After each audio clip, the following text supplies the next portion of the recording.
I want you to think about a video game or a series of games that make you feel safe.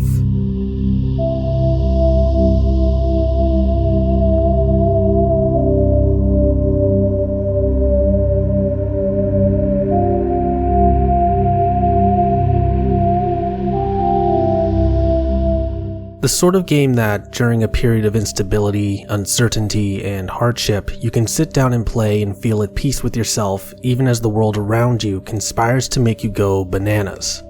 The how and why doesn't particularly matter, nor the game or series of games in question, for only you can truly answer that question for yourself. What matters is that particular game or series of games make you feel safe.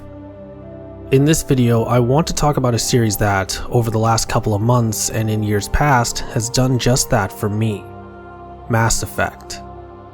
This may seem an odd choice for some of you, as the series isn't shy about delving into darkness, depravity, and all manner of sensitive topics, but it's in everything else that surrounds it, be it the friends we make along the way, finding solace in the comfort of Normandy's hull, or just exploring the greater cosmos that is the Milky Way, that I feel safe, where the troubles of life seem to just disappear and are, if only briefly, forgotten. Through Mass Effect, I have found solace and peace of mind, even as Shepard fights against the machinations of the elusive man, or scarpers like hell from the dark arts of Saren, the Collectors, and the Reapers. It's a series that has helped me confront my deepest worries and fears, to view them in a more positive light, and rise above the challenges of day-to-day life, and it's that experience that I wish to share with you in this video, in the hopes you can find similar solace for yourself, be it in Mass Effect or any other video game. Thank you so much for joining me on this journey of self-reflection. I know this is a far cry from the usual long-form content I make for this channel, but it's one that I felt was necessary to make, if only for myself, though I hope you find some meaning in it as well. As always, your love and support for this channel is greatly appreciated, and I cannot thank you all enough. With that said, let's begin.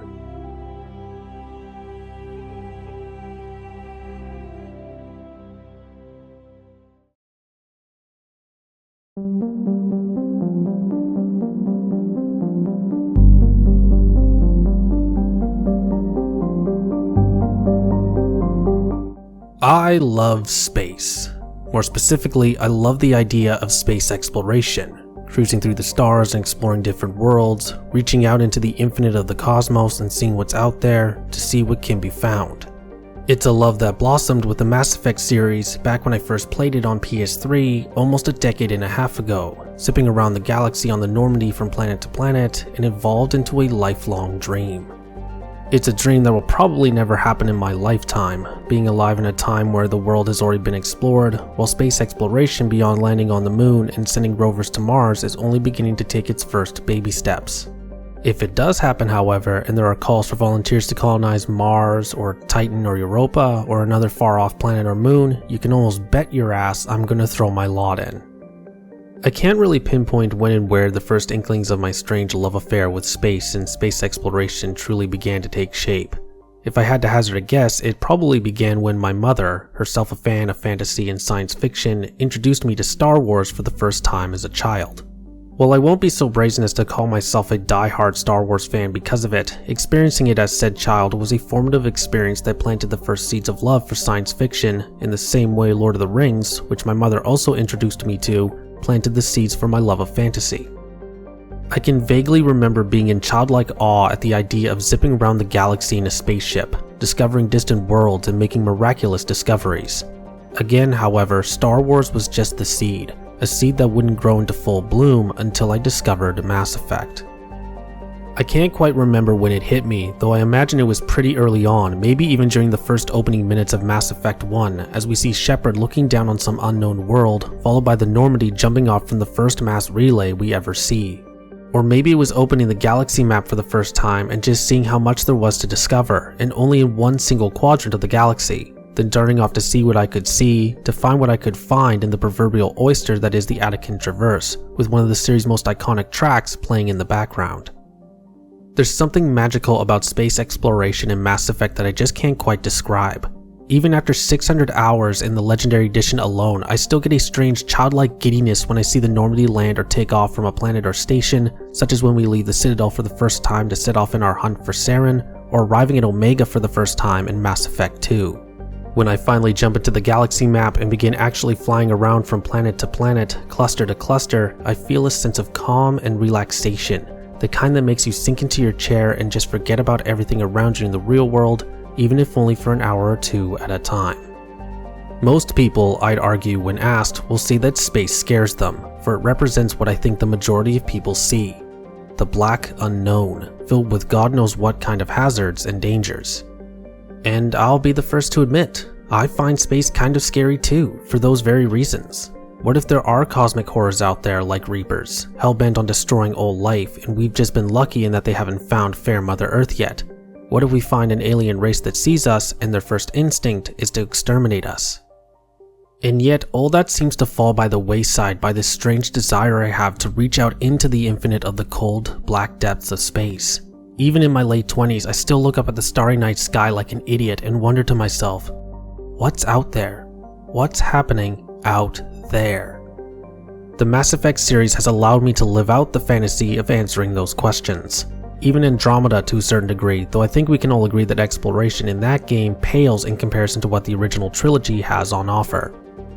And the series manages to accomplish it in such a calming and relaxing way, even amidst all the gunfire, explosions, and near-death chases by Reapers, because I just had to do one more scan of that one particular system to find that one last asset of scavenged fuel so I can fly to another system to continue my relaxing journey across that one particular cluster. It's just so freeing, and from it comes the sense of safety to live out my childlike fantasy in a way that I'll probably never get to experience for real in my lifetime. Mass Effect 1 and 2 hit this feeling right on the head in spades, but even Mass Effect 3 manages to succeed to a certain degree, even as the galaxy comes under violent assault by the Reapers in their unstoppable march to consume all organic life. For many of us, myself included, our lives are nothing more than a daily grind, one that we repeat almost day in, day out for most of it. Yet in Mass Effect we can experience a calming, relaxing escape from it all, to be free to explore the depths of the cosmos that, hopefully, future generations will be able to explore to its fullest. It may not have the depths of more direct space exploration games like No Man's Sky and Elite Dangerous, but whereas those games come with the stress of having to find resources and making sure you don't, well, die a horrible death in the vacuum of space, Mass Effect allows for the fantasy to play out in a way that gives you that calming, relaxing experience, and in that, there's a sense of safety to be found.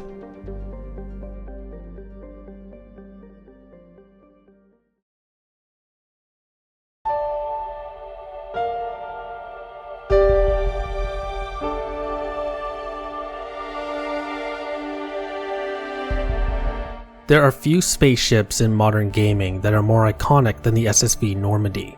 In fact, it's probably the most recognizable element of the whole original Mass Effect trilogy apart from Commander Shepard themselves.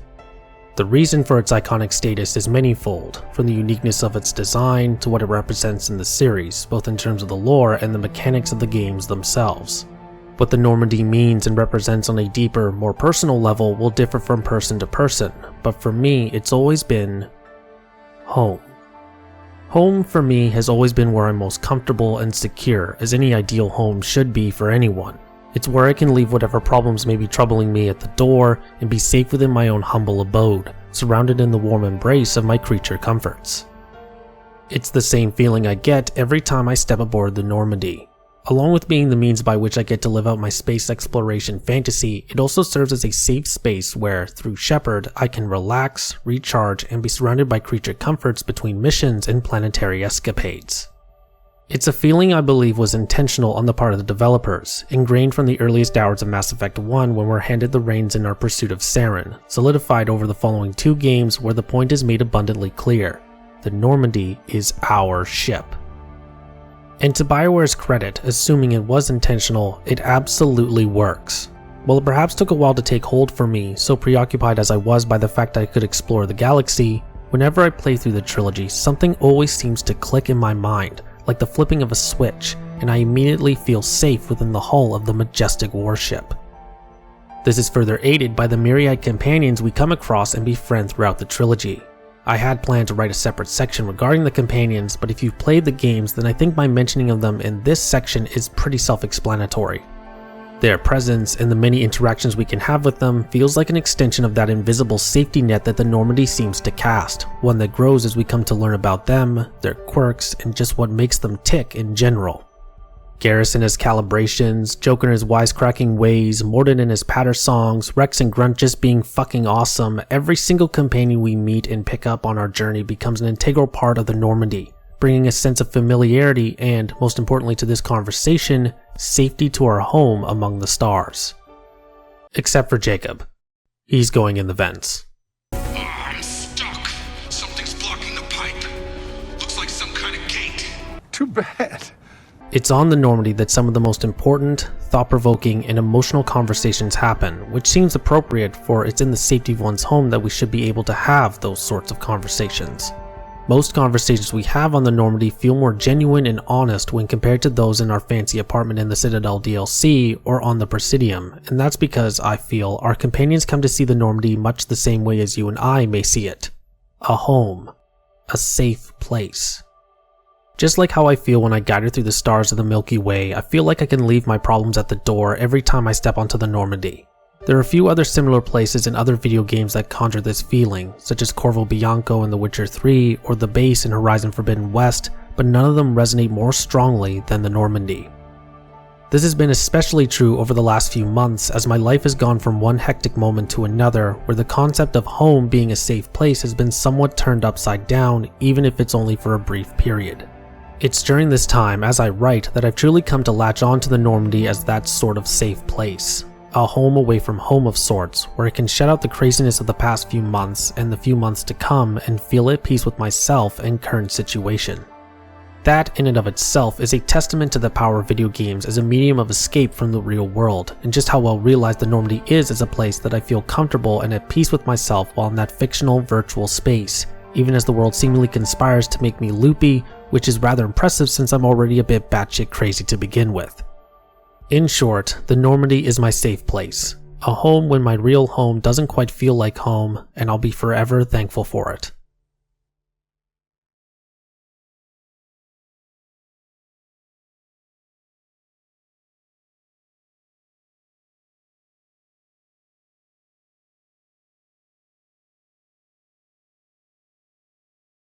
Fairly early on in Mass Effect 3, after you rescue Primarch Victus from Manet over Palaven, if you return to Commander Bailey's office at the Citadel embassies, you'll run into a rather familiar face.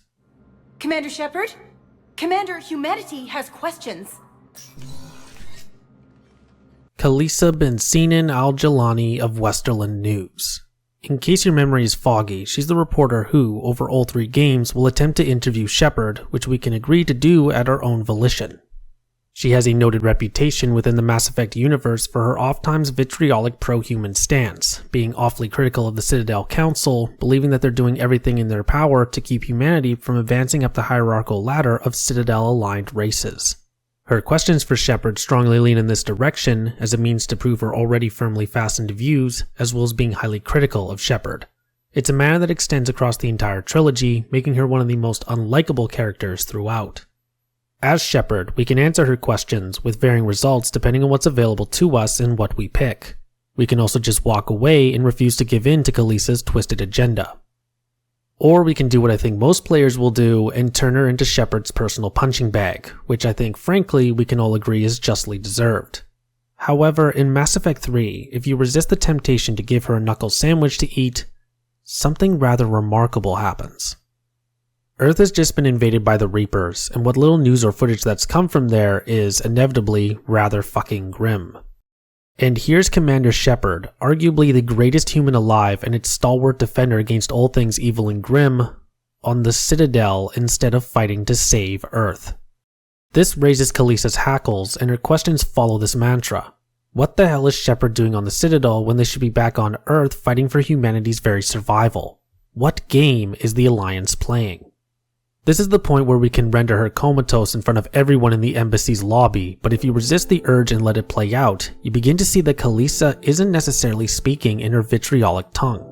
There appears to be a real sense of worry and concern in her voice, which has led to her lashing out at Shepard, the one person who has, time and again, come to humanity's defense and saved the day. If you hit the Paragon check that pops up, Shepard calms Kalisa, reassuring her that they and the Alliance are doing everything they can. And it's at this point that the mask comes off. This isn't the ravings of a loony paparazzo looking for a headline, but a human being looking for answers to questions that seemingly no one can answer. And etched into the lines on her face, you see that worry, that fear, that uncertainty. And it's that uncertainty that has resonated with me over these last few months. Let me explain. Not that long ago, I bought my first home. A major milestone and one that I'm infinitely proud of, but it's one that has been fraught with uncertainty. Will I afford all my bills? What sort of maintenance will I need to make? That sort of thing. Obviously, buying my first home doesn't compare in the slightest to coming to terms with literal cosmic horrors burning the entire galaxy and slaughtering trillions of people. I think we can all agree which is preferable. But it's that shared sense of uncertainty that has come to really resonate with me over these few months as I've undergone this dramatic change in my life. This air of uncertainty is something that permeates much of the game, in fact, not just in this moment with Kalisa. There's uncertainty as to what to do as the Reaper's arrival is imminent, uncertainty as to the nature of the Crucible, uncertainty as to where all the refugees on the Citadel will go, uncertainty as to what to do when Lieutenant Bastard Kai Lang makes off with Vendetta and the truth of the Catalyst, uncertainty and that which accompanies it is everywhere in Mass Effect 3, hell, the entire series, right until the very end when the die is cast and there's no going back. It's this collective sense of uncertainty across Mass Effect 3 that has come to resonate with me over these last few months. Not because I see them on equal footing, I mean buying a house, Reaper invasion, but because it has allowed me to confront my own uncertainty regarding my own major life milestone while playing a game and series that, as we've already discussed, already makes me feel safe. By being in that safe space and seeing and hearing the uncertainty of many characters, both major and minor, something clicked in my mind that has allowed me to be more introspective about my own uncertainty and insecurity with this dramatic shift in my life. It was at this moment with Kalisa, when I saw her uncertainty and fear, that it suddenly clicked, because I, in a way, understood what was going through her head. Apples to oranges reasons, of course, but that's besides the point. There was an understanding, and that allowed me to confront my own uncertainty and worries. Everything that follows has since helped me along the path of confronting it and challenging it in some way. Hearing the uncertainty of friends and fellow crew has helped in the fact that it feels like, at this moment in time, I'm not alone, which has given me some comfort and sense of safety. To top it all off, despite having reservations of their own, Shepard has faced them down and risen above them, and while I may not be facing gunfire, giant fucking lasers, or cosmic horrors from the blackest depths of space, it's given me a sense of calm and resilience, that everything is going to be okay in the end, and I just gotta take it one step at a time. And in between roaming the galaxy aboard the Normandy or just hanging out with the bros within the confines of its hull, this perhaps above all over the last few months has given me the most solace and peace of mind. And knowing that, though the circumstances and challenges may be vastly different in scale and severity, has helped me feel safe.